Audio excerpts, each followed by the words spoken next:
The other big issue NATO leaders were tackling, Russian aggression, seems to have dialed down a notch today. Russian-backed rebels have now signed a truce with Ukraine.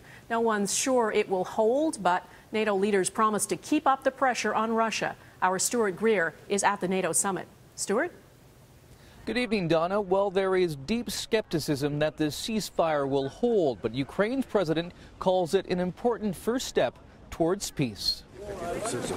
Walking onto a Welsh golf course at the NATO summit, Ukraine's Petro Poroshenko announced he was calling a temporary truce. I give an order to chief of my military to declare a ceasefire in a half an hour time. Earlier in the day, there was heavy shelling outside the Ukrainian port city of Mariupol as Russian-backed separatists continued their offensive.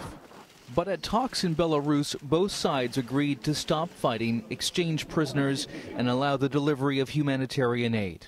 Residents in the battered rebel city of Donetsk have little faith the ceasefire will hold, but welcome it anyway. It's been brother fighting brother, and for what, he says. The truce came as NATO announced the creation of a new rapid response spearhead force to counter any further Russian aggression. Based in Poland, it would deploy thousands of troops in 48 hours to defend alliance states in Eastern Europe. Should you even think of attacking one ally, you will be facing the whole alliance. The new force is meant to project an image of strength and unity. And while Prime Minister Stephen Harper may have been absent from this fly-past photo op, he did promise Canada would participate in the new initiative, but was vague on details. We will be working with our allies in the months to come and with the NATO leadership to define what this response force will look like and what its capacities will actually be. But there are doubts that NATO's new force would be a deterrent against Russia.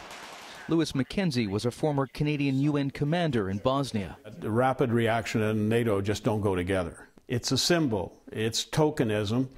It will take years to put together. NATO may still have lots of work to do militarily, but the alliance is ready now for an economic fight.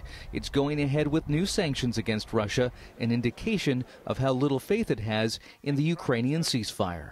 And if Russia ends up in an economic war with the West, Russia will lose.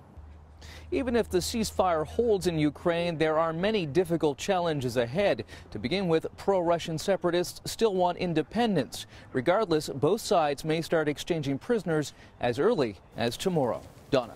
Stuart Greer at the NATO summit. Thank you, Stuart.